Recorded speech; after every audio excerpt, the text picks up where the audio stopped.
السلام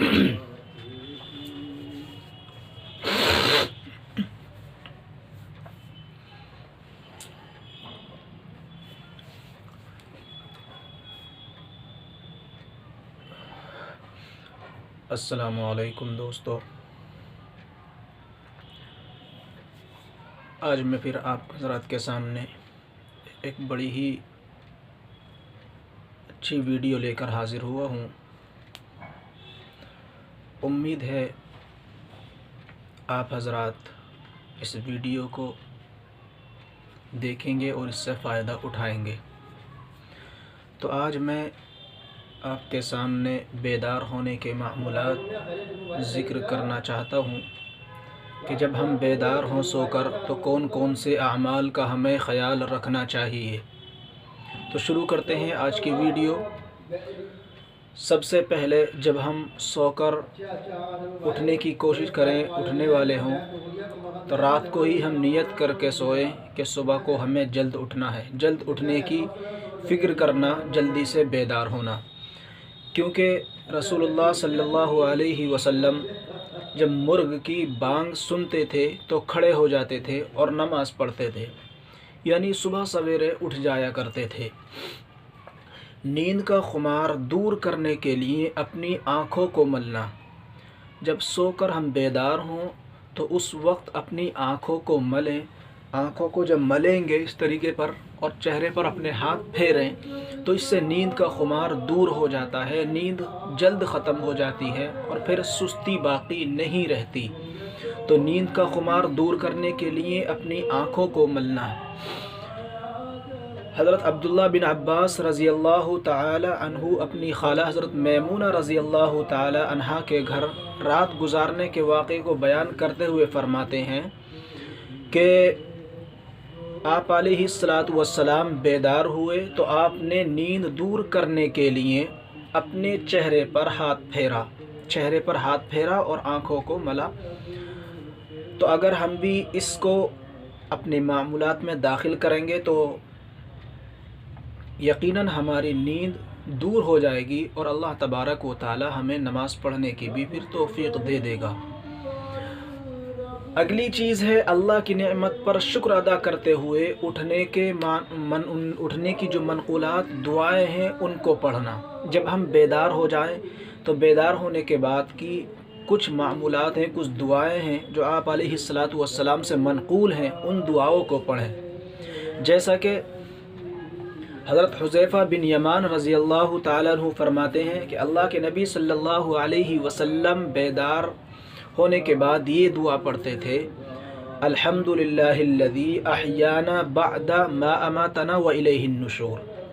کون سی دعا پڑھتے تھے؟ الحمدللہ الذی احیانا بعد ما اماتنا والیہ النشور۔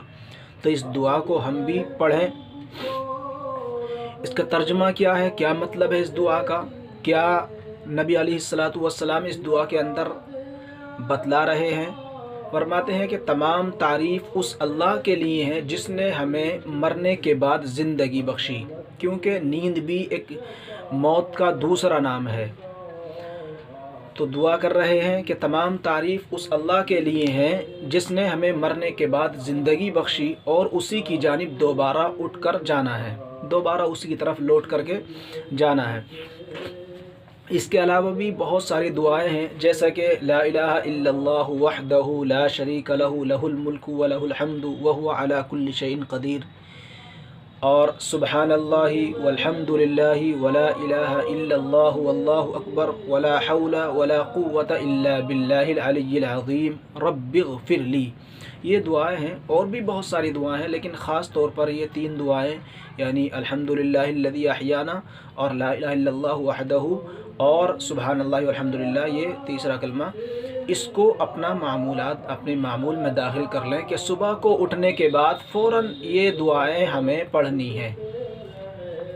اس کے بعد اگر اللہ توفیق دے تو سورہ آل عمران کا آخری رکوع پڑھنا، سورہ آل عمران کا آخری رکوع پڑھنا، اس سے بھی یہ اگر اپنے معمول میں داخل کر لیں تو یقیناً بہت سارا فائدہ ہمیں ملے گا، بہت سارا فائدہ ہمیں پہنچے گا۔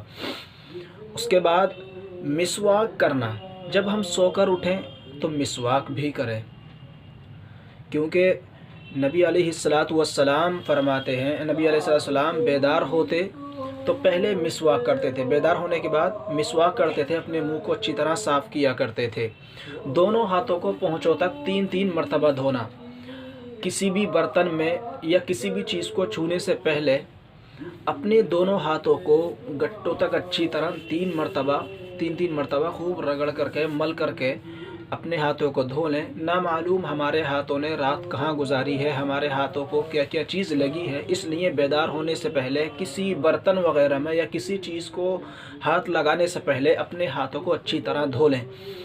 نبی علیہ الصلاۃ والسلام نے فرمایا کہ جب تم میں سے کوئی نیند سے بیدار ہو تو اپنے ہاتھ کو برتن میں نہ ڈالے یہاں تک کہ اسے 3 مرتبہ دھو لے، کیونکہ اسے نہیں معلوم کہ اس کے ہاتھوں نے رات کہاں گزاری ہے، تو اس لیے اس کو بھی اپنے معمول میں داخل کریں۔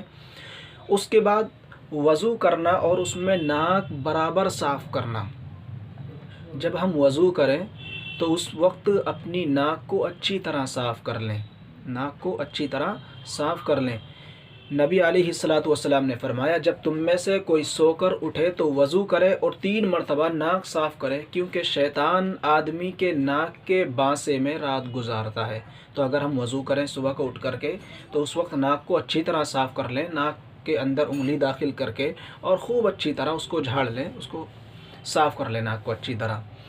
اس کے بعد جب ہم خود بیدار ہو جائیں، خود یہ معمولات کر لیں، تو پھر گھر والوں کو بیدار کرنا، اپنے جو دوسرے ہمارے بھائی وغیرہ ہیں، والدین ہیں، بہن بھائی ہیں، ان کو بھی بیدار کریں، دوسرے گھر کے اندر جو دوسرے لوگ ہیں ان سب کو بیدار کریں، کیونکہ نبی علیہ الصلاۃ والسلام نے فرمایا کہ جب کوئی شخص رات کو بیدار ہو اور اپنی بیوی کو بھی بیدار کرے اور دونوں دو